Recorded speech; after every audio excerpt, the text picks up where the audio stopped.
Minimally invasive dentistry, specific to implant-related procedures, has been a focus for Stephen and I, and we're really glad to be able to collaborate with Dennis and Guido and try to put this book together for Quintessence, which hopefully should be published sometime next year. So it's certainly part of what we want to do, being able to be more minimally invasive in our procedures, maximize the benefits of maintaining the scaffold and the form of the alveolus, especially related to the non-restorable tooth.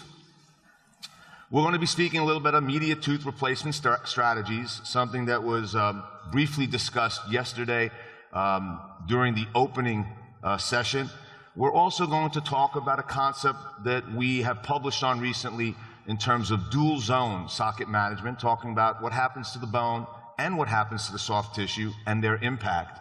And then we're going to touch upon maybe somewhat more of a controversial area about the concept of socket shield and root membrane techniques in order to maintain all of the alveolar housing around our implants in the aesthetic zone. Stephen? You know, it's really an interesting discussion because we tried to distill the information. Maurice and I had spoken about, you know, what two areas could we really cover somewhat in detail in the time that we have. So really the dual zone socket management concept, as well as the socket shield, or recently David publishing on the root membrane. Now, we all know that there's data that came out, actually, Rich Lazaro was the first to really take out an upper bicuspid and put an immediate implant, not too far off from where Brannemark had published some of his early papers in the early 80s. Of course, Peter Worley then taking that data further, and then Joe Kahn really developing in 2003. So in regards to this, the question really becomes is that when we have the opportunity to take out a tooth and place an immediate implant, the question that always arises is that should we put, say, just a healing abutment or a provisional restoration? And should we actually even do more than that? Because I actually had a conversation with David one time, and my partner Dennis has talked about the concept of wound healing associated with just the socket. And can you actually get a new formation of the buccal plate even if you place an implant in there? But David and I had a conversation. He goes, you know, Steve, osseointegration is very different than aesthetics. And he says, you know, really maybe putting a hard tissue graft may be more apropos in doing aesthetic cases. So it's not really about sometimes survival or osseointegration, but we have to look at different strategies. So that's a conversation that I had with David, and then I went to Dennis, and so constantly gave us the impetus to do some other research together. So thank you for that, David. You remember that conversation very well. Well, I remember a conversation with Stephen right around that same time where Stephen said, Maurice, are you seeing changes in some of these cases where we're placing implants in the aesthetic zone? Are you seeing some of the remodeling changes, the soft tissue recession, instability, the darkness that you see, the bleed through of the abutment and possibly even the implant? And you see all of these studies have really been done originally just with placing the implant in the extraction site, and then of course placing a temporary restoration at the time of implant placement. So a lot of these people are doing this, and sometimes even placing wider diameter implants in order to completely obliterate the socket so there was no space to worry about a gap. Boy, that was a learning curve over the years that we had, you know, big implants and putting them far forward, and then, of course, going back and realizing maybe that's not what we should do. We were so excited the first few times that we were able to do that and obliterate a socket, sometimes using extra wide implants. David, you remember that, with sometimes 5.5 or 6 millimeter wide implants in the central incisor. And then we noticed what happened later, and those were problems. But why did we even do this? It really had to do with efficiency and benefits of that. Clinical procedures were condensed. We were able to take out the tooth, put in an implant immediately, and even reduce the amount of grafting that we did. There were fewer patient appointments and a decreased treatment time, being able to do that immediately.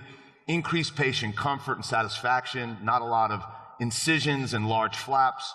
And of course, we were really focused on maintaining versus creating what we would have lost if we didn't do anything at the time of extraction. And that's really a big deal, Maurice, because, you know, we originally were thinking that, you know, we had our cap on for delayed, and we were applying that to immediates, but over the time we really learned that we can't really cross over. You have to think of the immediates very differently then delayed because of what you just said. One is creating, but one is trying to replace what's been just removed and maintaining or preserving what's there. Tremendous amount of change has occurred, and it really led to quite a few things for both of our groups. Dennis has his classification of extraction sites. We came up with one back in 1993, published on them. And then we came and worked with our dear colleagues in Japan, Aki Funado, Tom Ishikawa, and of course David, myself, and Henry. And we came up with a classification system based upon the timing of immediate implant placement. And it was really, just to give you a brief review of what we were looking at, we really were focused on whether or not we could place an implant immediately, depending upon the severity of the extraction site defect, class 1, 2, 3, or 4, and the ability for us to place the implant within the acceptable positions. And when we were able not to do that, having to angle the implant at extreme angulations, greater than 17 degrees, and moving the implant head beyond the facial plate of the adjacent teeth, this was obviously a wrong position, and this is something that we would never have suggested. So really based upon classification, what kind of extraction site are we looking at? If it was type 1 and ideal, obviously implants can be placed. If it was class 3 or 4, we felt that this was unacceptable or limited in the focus of being able to be done minimally invasively and immediately. So if we take a look at the class 1 site, we really have all the bone and soft tissue remaining. We didn't damage the extraction site and socket walls during extraction, but we're left with aesthetic risks, and those aesthetic risks are pretty paramount. And Stephen pretty much showed me cases that I also had at the same time, which really facilitated our desire to get to the bottom of all this.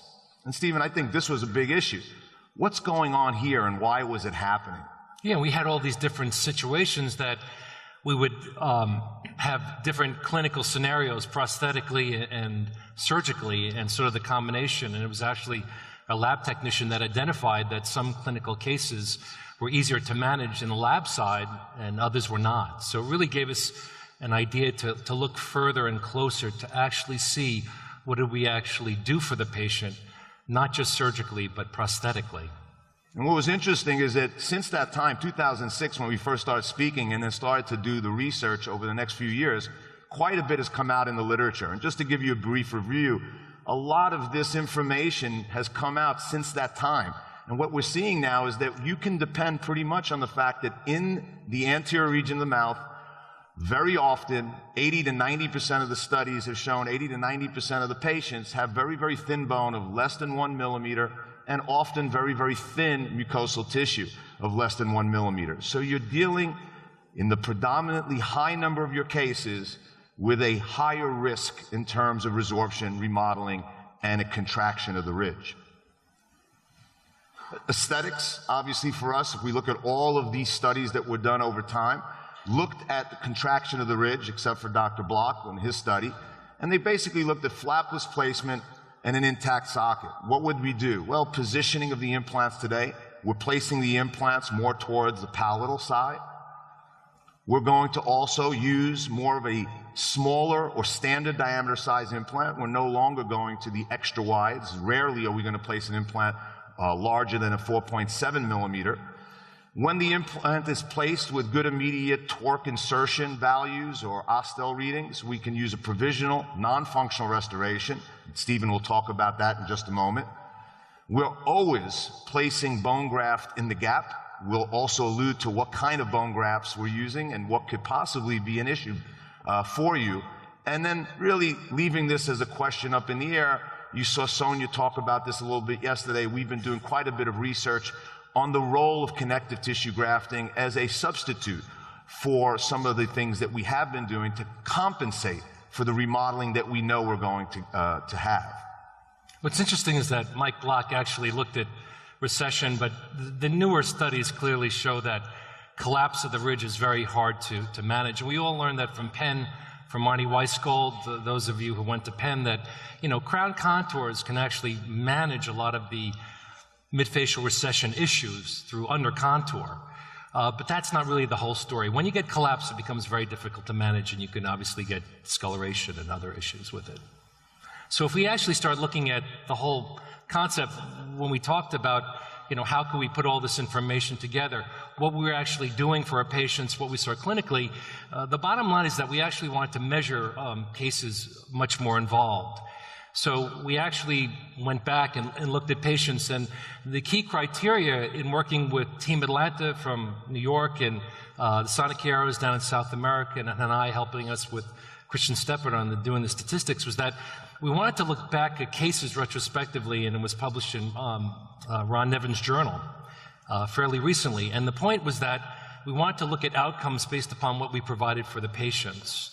What was interesting is that it was a 6-month to 4-year follow-up on patients after delivery of the final restoration. So we really had the ability to do this, and the reason why we work with so many different people is that very few groups had excellent documentation, because we were actually measuring 9 millimeters from the free gingival margin. So how many offices were really taking really good orthodontic type casts?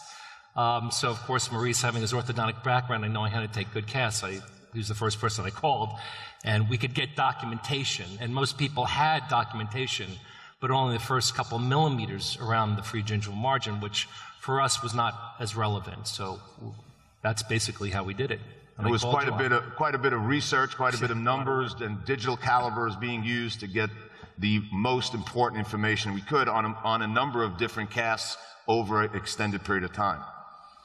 So really, when we looked at this, we tried to first look at the most relevant, which was really the collapse of the ridge, and we sort of divided up the zones into tissue zone and bone zone. Tissue zone above the head of the implant, implants at the time of implant placement, and of course the bone zone from the head of the implant, more apical. And one of the first parameters we looked at, obviously, was not recession, but collapse, because, as we mentioned, that seemed to be the more relevant aspect. It's called dual zone because you have the tissue zone and the bone zone, and we'll use those terms interchangeably as far as tissue zone and bone zone, because what Maurice and I will try to do is compare what other studies are doing, and not all techniques are the same. And what's amazing to me is that even with all the great teachers that we have, there's still no real standardization of how we treat our patients. So hopefully this is going to try to identify that so that we will have more standardization of how we have protocols, because we can use metrics to evaluate those outcomes. And a lot of numbers obviously needing to be taken. And we looked at 4 different types of patients. Maybe you can elaborate on how they were selected. Yeah, what's interesting is that we felt that patients that fell into group 1, where we can only provide an implant and just a healing abutment, we believed that these patients had the least risk for aesthetic problems. So we get to, it's a retrospective analysis, but all patients fell into group 1 had something very common.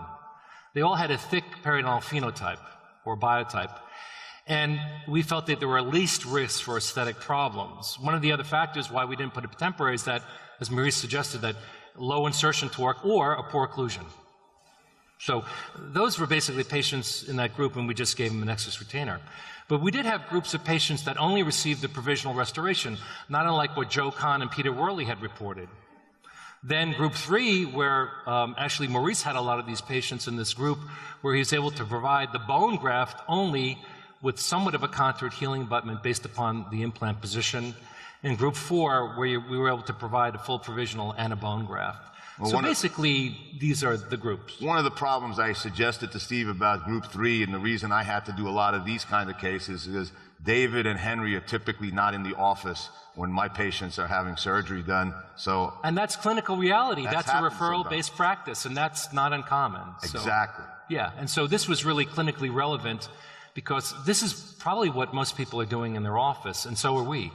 But the only issue is that we're trying to look at metrics. So from a standpoint of the results in regards to collapse, this is basically the data set from the paper. Yeah, very, very interesting what we found is if we took data points all the way down to 9 millimeters down into the vestibule. So we didn't just measure the top part, the tissue zone, but we also measured way down below at the very top part of the vestibule to make sure that there was numbers that we can look at to see whether or not the remodeling that we saw was taking place in just one part of that area, or was it extending down apically? And what we found really was most of the changes occurred between 1 millimeter and 3 millimeters. But at the very top of the free gingival margin, all the way down to 5 millimeters, there was very little change in the bone graft and provisional group. And overall, if we looked at these measurements as an average, the ridge contour changes using this particular group was minus 0.1, so fairly clinically insignificant. Yeah, and what's interesting is that we're looking at aesthetic outcomes and what you're seeing on the patient and the external shape of the ridge. But Ernesto Lee and Joe Fiorellini at UPenn basically did the same thing on CBCT. And their data is pretty much the same. They had different reference points, but the osseous change on CBCT using the same technique was about 1/10 of a millimeter change. So you have data that looks at aesthetic outcomes, and you have data that looks at CBCT and radiographic outcomes. And it's basically saying the same thing, which is encouraging, because when multiple groups basically are saying the same thing, there must be some truth in that. And a big issue here, again, look at what they're saying here, lingualized flapless implant placement. So they're placing the implant quite a bit away from the facial plate and leaving space to graft in that area, which is a key aspect of what we'd like to do today. Well, the second part of this study, which has actually been accepted in PRD, that I hope will be published sometime this year, is that the second phase is that we looked at the mucosal tissue thickness. Because from a restorative standpoint, you know, when I speak to David about this, don't forget that restorative dentists sort of live in that zone above the head of the implant. So depending upon what is done surgically, could it enhance or limit our outcomes? Because in that zone, you're really talking about abutment selection from two standpoints, aesthetics and strength. And I personally would prefer not to play sort of that gymnastic game with abutments and wondering if I have the strong enough abutment on smaller diameter implants or platform switching. So the relevance of actually having thicker mucosal tissue really aids in the prosthetic selection process and decision making with that. And again, if we looked at the same groups, what's amazing to note is that, again, group 1 patients did the worst in regards to ridge contour change, and they also did the worst in regards to mucosal tissue thickness. The group 1 patients, like I said, every single patient in that group only had a thick periodontal phenotype. So we thought they were at least risk for problems. So in regards to collapse of the ridge and in regards to mucosal tissue thickness, the magic number we know from Ronnie Young's work and Van Brenkel's work is that, 2 millimeters. Well, where do you have 2 millimeters? Only at the gingival third. We measure those 3 zones, gingival, middle, and incisal zone, as you work from the head of the implant to the free gingival margin. And if you put a bone graft in with provisional restoration or custom containment of the graft, we clearly got greater enhancement in the gingival and middle zones. And again, the study did not look at the relevance of placing a connective tissue graft, only placing a provisional and or a bone graft. So we only looked at those parameters. But just by bone grafting only and containing the graft, we're able to increase the gingival and middle zones by 1/2 to 1 millimeter. Now, Maurice is periodontally trained as well, and to a surgeon, 1/2 a millimeter is 1/2 a mile, and 1 millimeter is a big amount. About 1 mile. Yeah, it's amount. a big deal without a connective tissue graft. So that was really encouraging. So that was some of the data. So clearly, group 1 patients that have a thick phenotype, if you let the tissue collapse, huge mistake. Well, a couple of things also, Stephen, when you look at this area in the incisal third of that gingival area, by placing the implant 3 millimeters, sometimes 3.5 millimeters below that future margin, and placing the implant more lingual, it allows the laboratory, it allows the restorative team to be able to come up with a margin or a abutment option that will limit any of this bleeding through the tissue. So we also have to consider that now, especially when all of these would fall under that threshold that Ronald Young spoke about. Yeah, and thickening the tissue in the middle and gingival areas means that if you're committed by either design or by default to do a cement and retain restoration, you don't have to, cement your restorative interface so deep if the tissue is thicker, more incisal. So it has a tremendous benefit in regards to outcomes, and I think that's very important.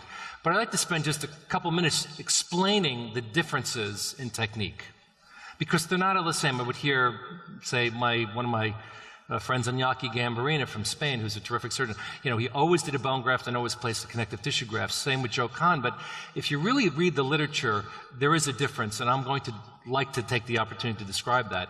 In the dual zone technique, we're doing something a little different. We have a non-restorable tooth, and the clinical technique, which we published in Compendium, that John Coyce is one of the co-editors, is that we could place the implant more to the palatal position.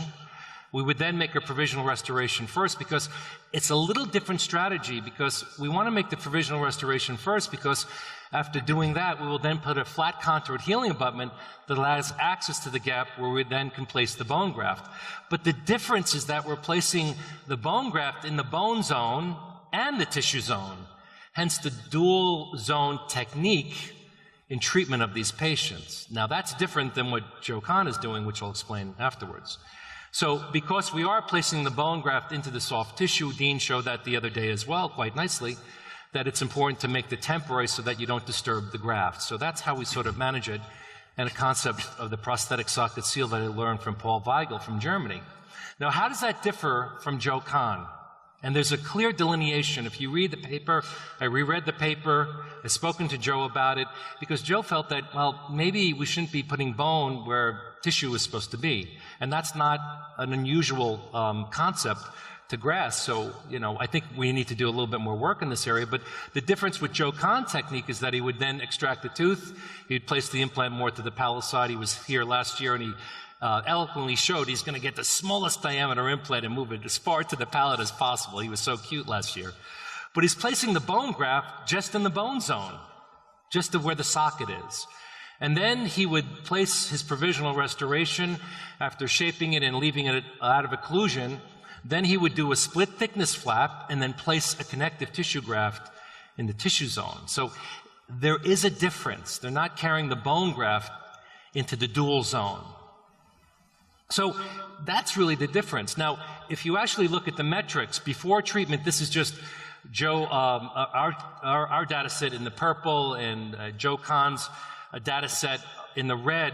And this is before any type of procedure is done. We measured soft tissue thickness before treatment. Same with Joe. Again, number one, dual zone. Number two, Joe Kahn's technique. Now, if you look after treatment, this is our group 4 patients, 2.4 millimeters. We gained about 1 millimeter of tissue thickness, measured 2 millimeters from the free gingival margin, which would be the middle zone number. But if you then look at Joe Kahn's data set, it's almost identical. Both techniques measured 2 millimeters from the free gingival margin, enhanced the mucosal tissue thickness equally by about 1 millimeter. So pick your poison, whichever one you want to do, but they're not the same in clinical execution, and that's the point I'm trying to make. They're not all the same. And if we understand the differences, then maybe we can come to a consensus of how we treat our patients. And we actually have been doing a similar study with the Agnini brothers, Henry, myself, and David, doing with the soft tissue, and we're finding very similar numbers. So there seems to be somewhat of a consensus with some of the studies that have been coming out. And really, that's when something, like you said, we have to really weigh. Which way should we, what should we do in the tissue zone? Should we place bone there, or should we place tissue in that area? I learned from David that metrics are important. I mean, numbers don't lie. It's like, did I really spend that much money this month on my American Express bill? I mean, numbers don't lie. That's really the bottom line. Now, this is one of the key factors, is that we also learned that bone grafting is very important, but what of equal significance is containment of the graft. It's not just all about the surgery, it's really that periodontal restorative interrelationship. Because without graft containment, it looks like this after a couple months. This is horrible. Like I said, this is what we were thinking. We were thinking delayed. Don't put a wide abutment on, because on delayed sites, wider abutments cause more gingival recession. That's wrong. It's the concept of applying what we knew for delayed on immediate. You can't do that. You have to put on your immediate hat. The concept is very, very different, which we'll discuss. So again, if you don't support that, you get that type of collapse. But this is something that I know that David and Maurice had spoken to me about. So I want Maurice to really cover this, because the question really remains, what type of graft should you use? And we had issues with David. You remember this with the old Pontic cases. If anybody remembers using hydroxyapatite rather than doing soft tissue augmentation, and we'd get spontaneous exposure of the bone graft, sometimes a decade later, it would just come out through the tissue. I think we have to be somewhat careful about what materials we're using here, Stephen, because as I mentioned earlier, one of the things I'm cautious about is that whether using a xenograftic product, or even if you're going to consider some of the synthetic bones, or certainly hydroxyapatite being one of them, is that you may, in fact, by keeping that in the tissue zone and having low turnover, that these products may come back to haunt us later on. And Stephen actually was able to show me why exactly that may, in fact, be a caution flag. you got to consider what you're putting there, and is it a high turnover or a low turnover product? Because if you have a product that takes a long time to turn over, that product may have actually worked its way out through the tissue zone. And now we may be saying, maybe we should have considered putting connective tissue in that area, or maybe it's simply the wrong choice of bone graft. Yeah, I think that that's very important, because if we're talking about aesthetics and maximizing our aesthetic outcomes, this is the last thing that you want to see when you're about to disconnect and make your impression. So the fact that maybe a material that's not absorbing quite as quickly is one of the factors. So I think the suggestion should be that maybe xenograft is great for the bone zone, but maybe a bone allograft would be better for the tissue zone, because we've never really had any problems with allografts, and we used that in the study, and it didn't seem to be a factor. So I think we just have to be a little cautious. If you are using the concept of dual zone bone grafting, you have to really think about that. And we're clearly doing more research in this area, because it's still a I would say right now for us, though, we'd be leaning more towards a mineralized, irradiated, cortical cancellous small particle mix that's worked best. I think autogenous bone turns over way too quickly. It's probably not the gold standard in this area. And I think a xenograft or synthetic bone graft, too low a turnover, and that may actually come back, as you see here. And Aruj's paper with Lindy had an N of 1 and a dog of 1. You know, they showed that with the xenograft, it didn't seem to cause an inflammatory response. But that's a dog of 1 and a slice of 1. And I can just tell you that it's not overwhelming. I've had about 4 or 5 patients that had this issue, but it's something I just don't want to deal with, because it's maybe unnecessary. So it's just something that we have to do more homework on. The real key becomes, what are the contemporary strategies of how we manage this? So, you know, one of the prosthetic strategies that, if it's important to contain the graft and protect the graft during the healing phase, that we have some problems that occur. And one is immediate collapse of the mucosal tissues. The next is that we have to somehow figure out to capture the soft tissue relationship relative to eccentric implant positioning. Maurice made that point very well. I was happy to hear that Sonia did that as well. Bone graft containment, and the real strategy is, what about the pre-extraction state of the tooth root at the cervical area, which is the critical zone? So these are some of the things that I would say would be the future, but now I think it's the contemporary strategies with that. Now, number one is that no matter how good or fast you are, and let's be honest, really good surgeons can slick a tooth in 5 minutes and put an implant in another 5 minutes.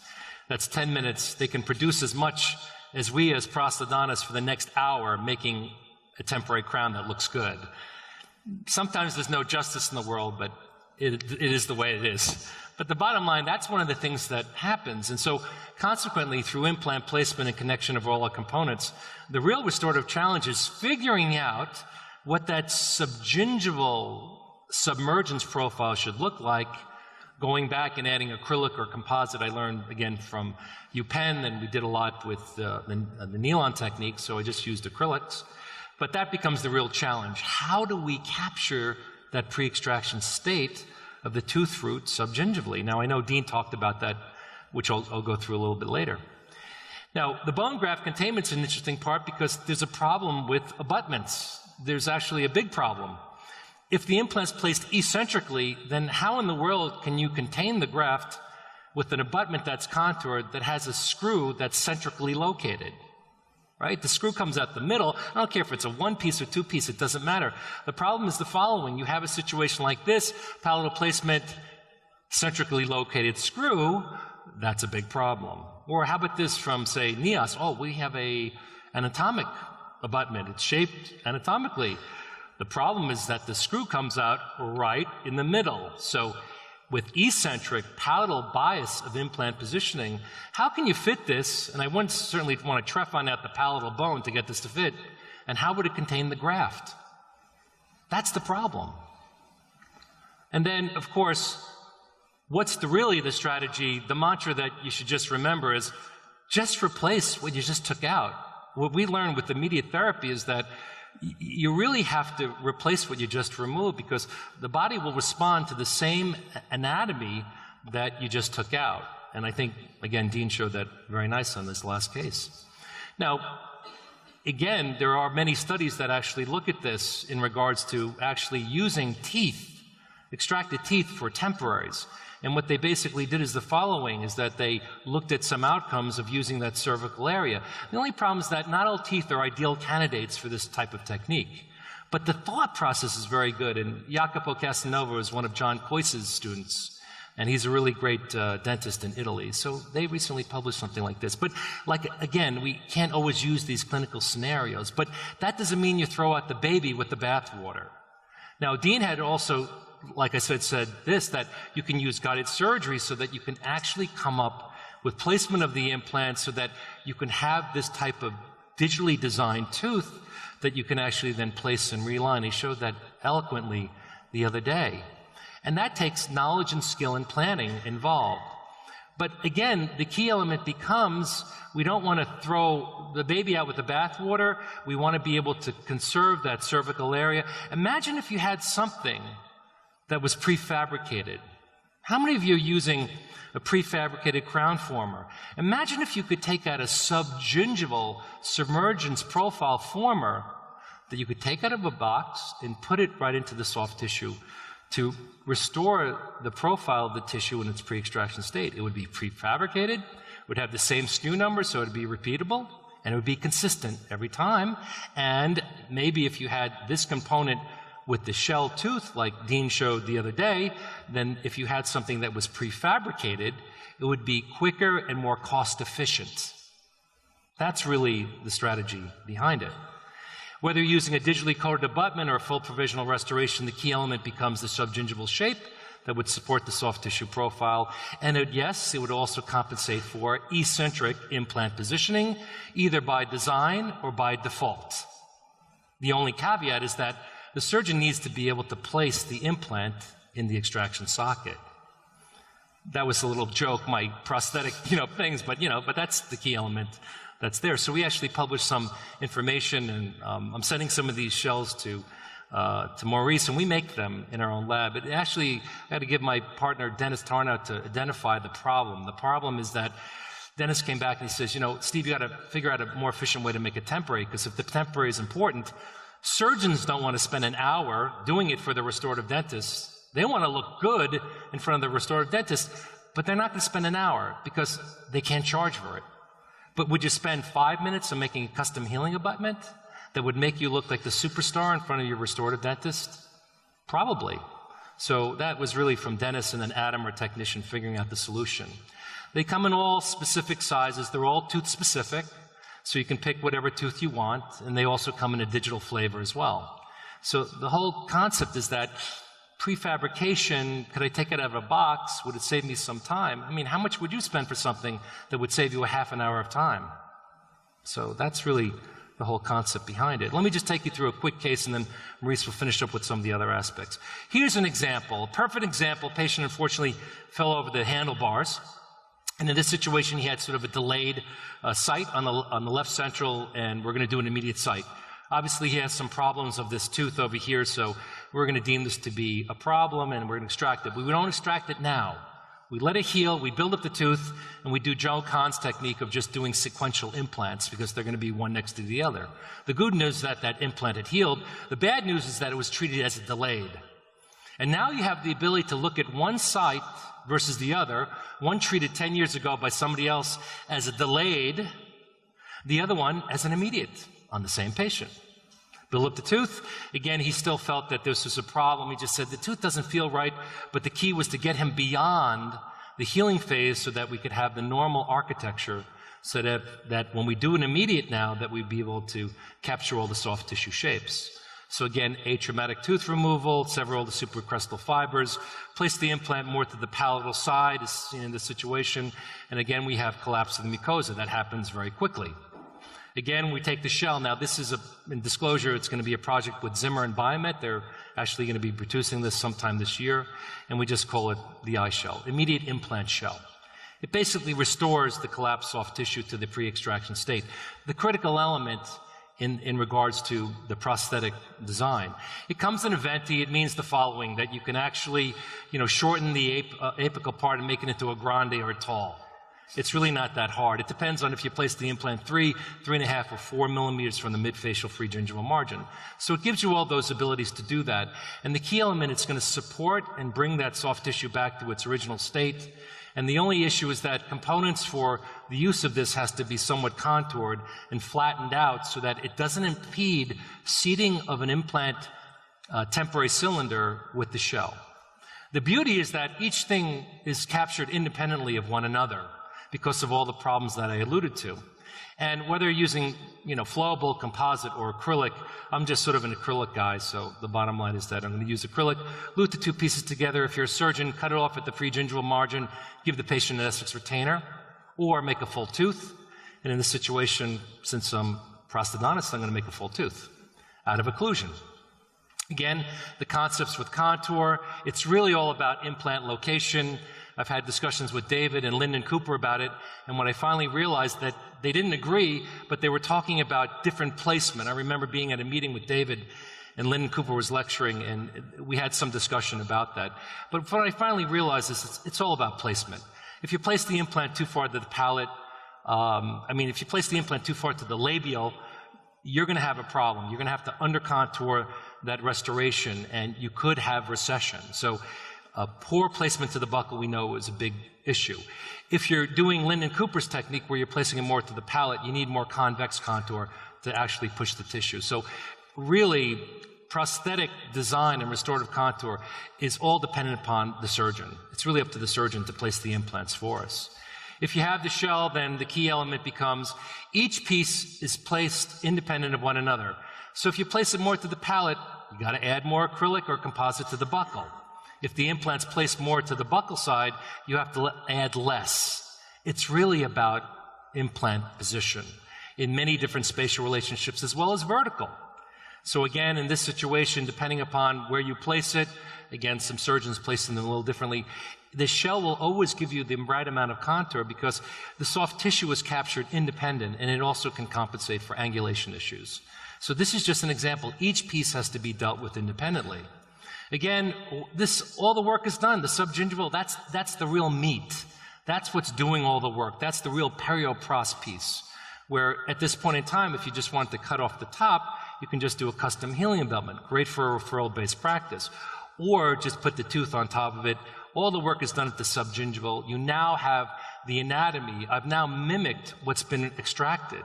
I'm now trying to replace what's been removed. And now we can have the provisional restoration made first, and then afterwards you can see the contour of the two different restorations. The right is the immediate, the left is the delayed. I mean, look at how much I have to struggle with the contour of those restorations. And then we can do the dual zone bone grafting technique, again, a bone allograft, and then contain it, the prosthetic socket seal concept. And then, again, we could wait for the proper healing time with the provisional restoration. This is what it's all about. Look at the right central with current knowledge, with an immediate, and look at the left that was treated 10 years ago as a delayed. I mean, that's a huge difference. If this slide doesn't say everything to you, even the strategy, and Maurice and I talked about it, and Dennis also agrees that, maybe the thin phenotype patient is the one that you try to preserve everything at the time, because if it's lost later on, you're really in deep trouble. So again, in this situation, you could see the change in contour, and again, the struggle that I had on the delayed site. And then you can see here the final restoration. And again, look at where the connection is relative to the bone crest on the immediate. And you can see where the bone crest is more coronal to the connection versus the delayed healed site where the connection is relative to the bone crest. And you can see quite a difference in marginal bone stability, which is a different discussion. Anyhow, ridge contour, this is certainly much better. Current knowledge versus delayed. This says it all. Again, same patient and current knowledge. Which really brings us to the summary of this whole discussion, which is what happens with the dual zone socket management. Bone grafting without connective tissue grafting, but grafting both zones, gives us the same outcomes if you placed a connective tissue graft like Joe Kahn had done. They're different techniques, but they basically give you the same results. Joe didn't measure ridge contour, but like Maurice said, it's only about 1/10 of a millimeter change of collapse. And in regards to mucosal tissue thickness measured 2 millimeters from the free gingival margin, you can gain about 1 millimeter of mucosal tissue thickness without a connective tissue graft. And if you can restore the pre-extraction state of the tooth root cervix, whether you do it in a prefab state or you do it digitally, that's the real key element. We just find that the shell may help most people get to that point quicker and more efficiently with less aggravation. Resist the temptation in regards to the immediates. Again, you're all trained surgically to use a scalpel, the real thing with immediates is less is more. That's really critical. And again, I think this gives you a little bit better way to manage that subgingival profile. Which really brings us then to the part that Maurice would like to discuss, which it's a different derivation. I'm talking more from a prosthetic standpoint, but now how can we manage? Absolutely, Steve. I mean, really what we've shown is that if you're looking at minimally invasive, the area that we're really going to be talking about is that tissue zone area. Stephen managed it through using the eye shell, maintaining that shape, not losing it, and certainly was able to do that in a very clever way. We're now also looking at preventing any loss of that ridge form by using a socket shield approach. And this is something that was really something that came from the paper and article that we published back in 2007 on the submerged root technique that Henry and David and I wrote about several years ago.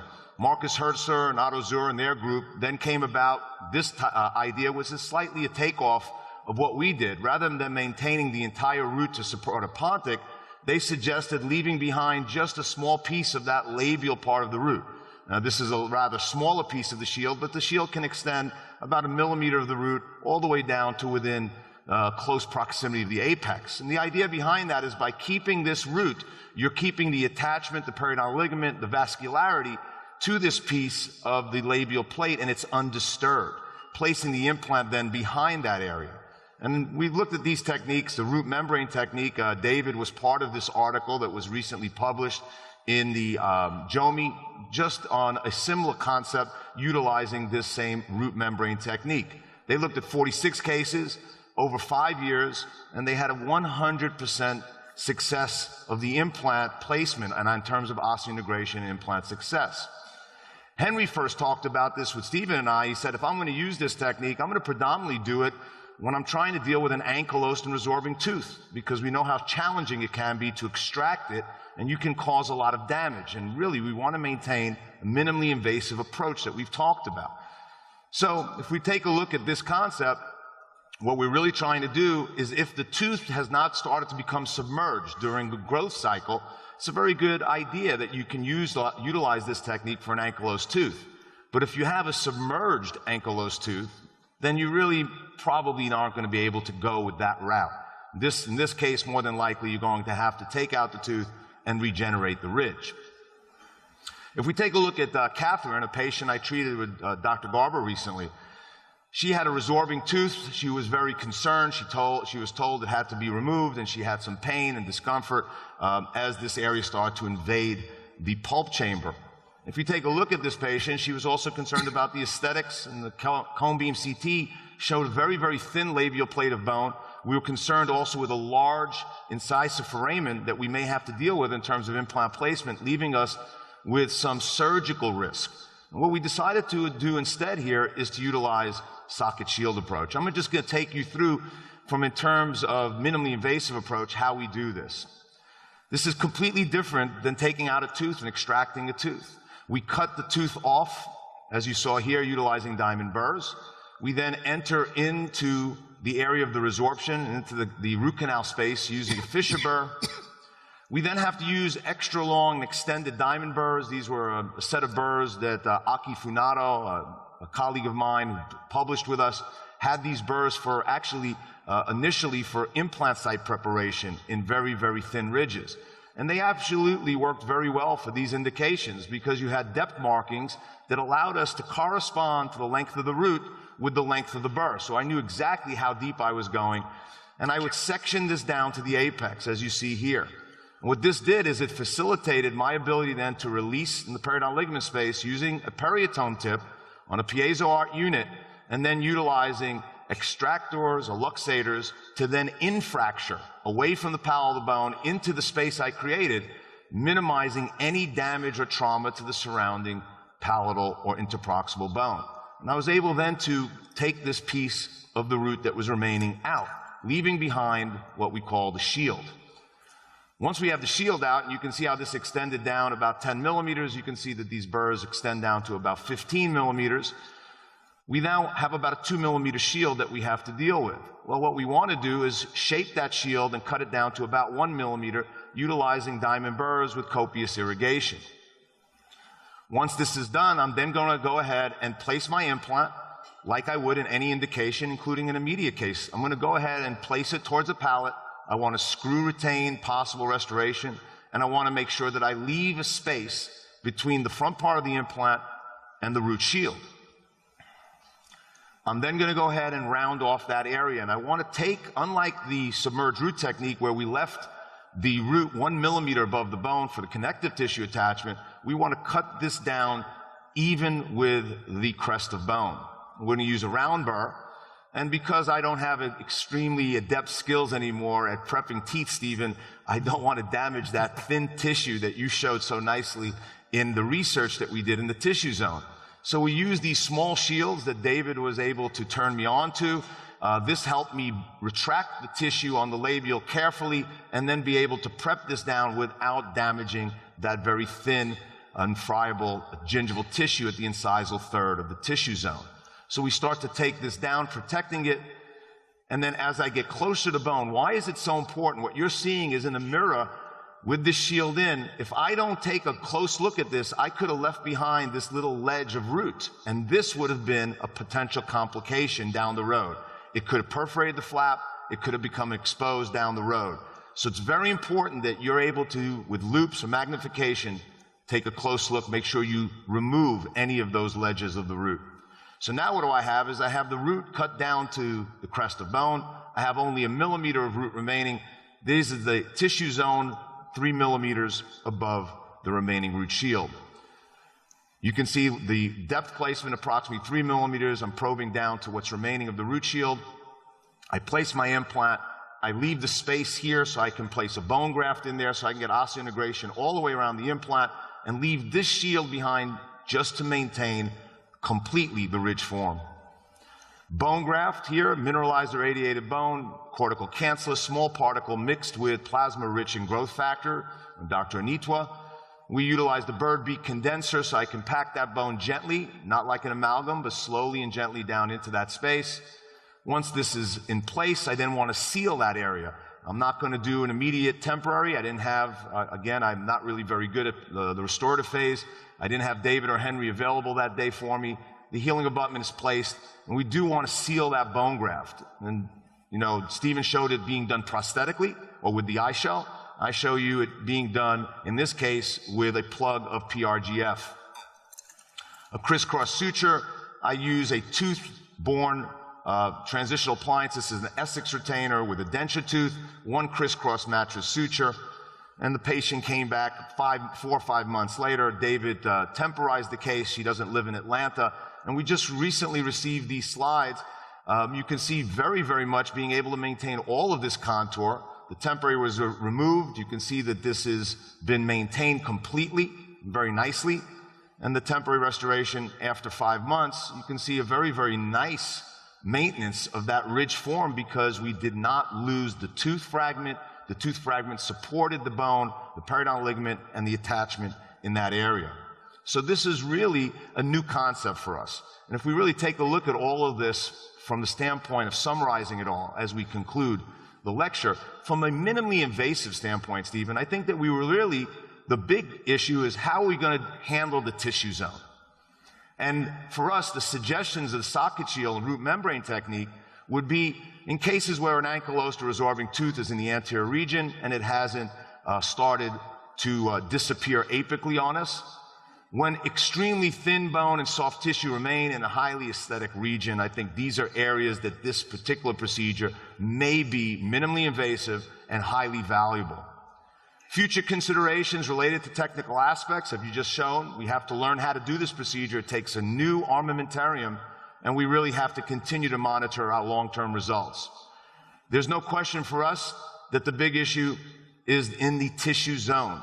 So what we're dealing with is either to do it prosthetically or to do it utilizing a submerged socket shield technique or root submergence techniques, either prosthetically or surgically, and certainly these are minimally invasive options to maintain the structure of the alveolus.